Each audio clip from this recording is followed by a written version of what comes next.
Hello and welcome to 6 Minute English. I'm Alice. And I'm Neil. So, Neil, what's the best holiday you've ever had? Ooh, that would be scuba diving on the Great Barrier Reef off the coast of Australia. Ooh. It was awesome. I saw sharks, sea turtles, manta rays. I certainly don't like the idea of coming nose to nose with a shark.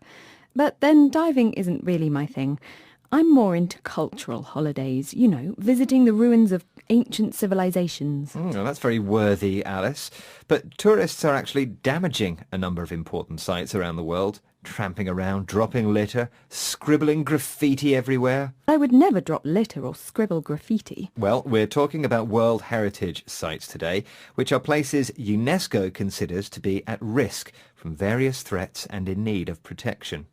Heritage means the things a society considers important to its history and culture, for example, art, buildings or natural sites such as the Grand Canyon in the United States. And the environment poses a number of different threats. So, Neil, can you tell me which sea creature is a potential threat to the Great Barrier Reef's ecosystem? Is it A, starfish, B, jellyfish, or C, cuttlefish? I will go for B, jellyfish. I'm no expert on marine life, but I have eaten jellyfish and I haven't eaten the other ones. Oh, I see. Well, we'll find out later on if you're an expert or not.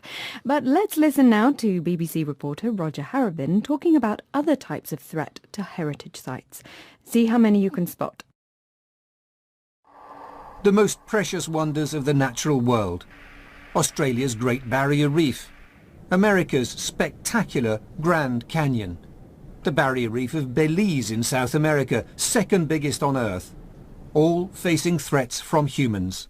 The Great Barrier Reef is attracting urgent concern. There's a huge battle over mining and port development. A giant coal mine has just been given the go-ahead by the Queensland government, even though scientists warn it may damage the reef. That's the BBC's Roger Harrabin. Well, I spotted a couple of threats to heritage sites there, mining and port development.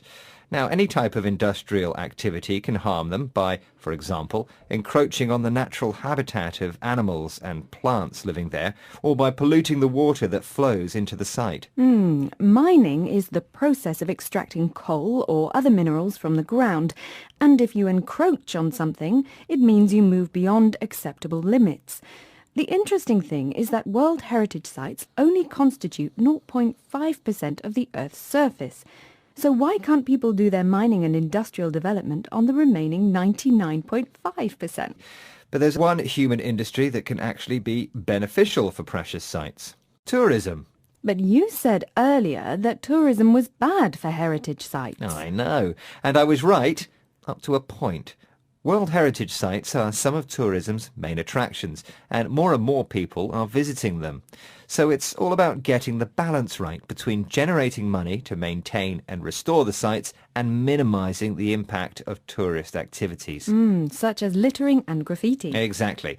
And the term for this is sustainable tourism, or tourism designed to have a low impact on the local culture and the environment while generating employment for local people. So UNESCO is working to direct governments, site managers and visitors towards sustainable tourism practices in order to keep our world's natural and cultural heritage safe for future generations. Wow, you can really talk the talk, Alice. You should work for UNESCO. OK, let's move on now and listen to Paul Crocombe of the Snorkeling and Diving Company in Townsville, Queensland, Australia, giving his view on how the Great Barrier Reef will cope with threats to its survival. The reef's fairly dynamic. It's been through a couple of ice ages and still here, so its resilience will ensure that the reef is still here in years to come, but the species diversity and the visual aesthetics of the reef may change quite considerably, especially if we get an increase in sea temperature, an increase in carbon dioxide in the water and things like that. Paul Crocombe describes the reef as dynamic and resilient. Dynamic means active or capable of changing, and resilience means the ability to recover or adapt to change, which all sounds good. But Paul also says that the species diversity, the range of plants and animals, may change. For example, a rise in sea temperature would cause a rise in carbon dioxide levels, And this could have a big impact on both the species diversity and the reef's visual aesthetic, or the way it looks.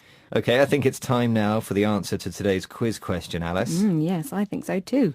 OK, so I asked you, which sea creature poses a potential threat to the Great Barrier Reef's ecosystem?